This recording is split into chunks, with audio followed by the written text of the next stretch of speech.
Good morning, I'm handyman Botezatolik. Today I need to go my friend because my car is not good. Wheel it's broken for a brake. I need to change the brakes because it's not start my car. Today he start to repair my car because my car is my hands and leg. Yeah, it's very bad. Yeah, it's very bad. You see? There's no question what's going bad. Yeah. Not good, not good. I need to look inside. He's come a little bit more up. Where's the where you at? Wow. Idei nu am. Cum am mai mers eu cu asta? Asta e viteză strașnic. Și uite, să nu este care țăui. I like that box though you have. Oh, like that.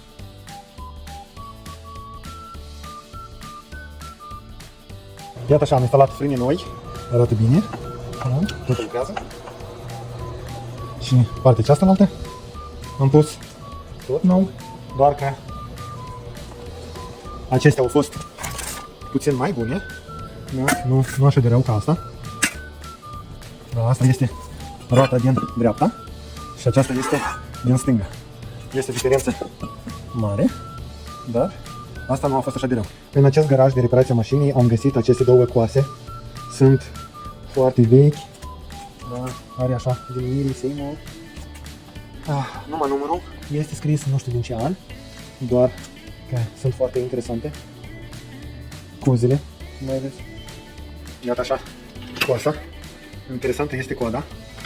Da. Și cosești iarbă. Interesant. Trebuie să te deprinzi cu ea.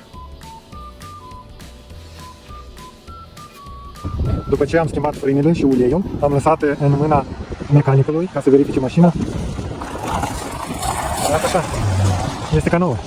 Frânează bine, deja este bine. După ce am reparat mașina, am trecut ca să mi-o sperie, fiindcă este rugină pe dos și ca să fie mai frumoasă.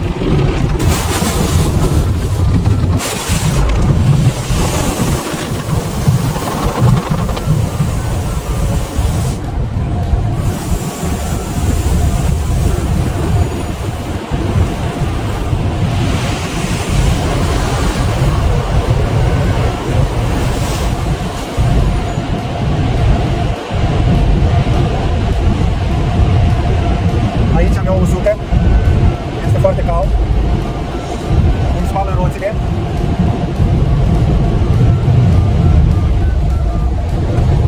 Și gata, într-o minută mașina e spalată.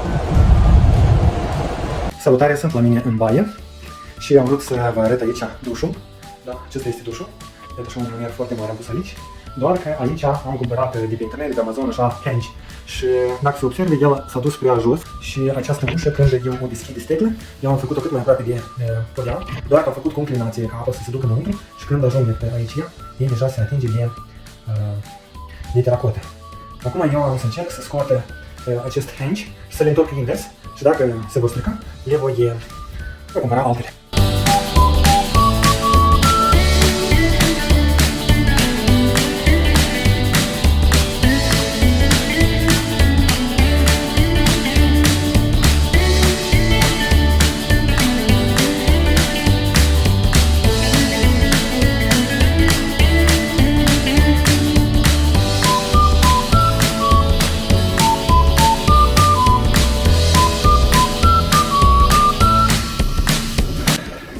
Nu vă imaginați, totul am transpirat, ea este foarte grea, abia am ridicat-o.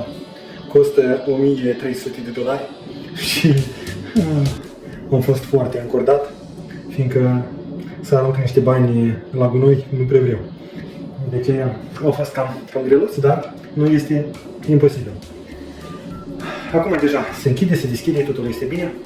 Dacă îmi va face aceste probleme care le-am cumpărat de pe Amazon, da, au fost cam ieftine, ca pentru buzunarul meu, dar dacă îmi face probleme o să cumpăr ceva mai scump și o să le schimb altă dată, dacă ne fac probleme iarăși.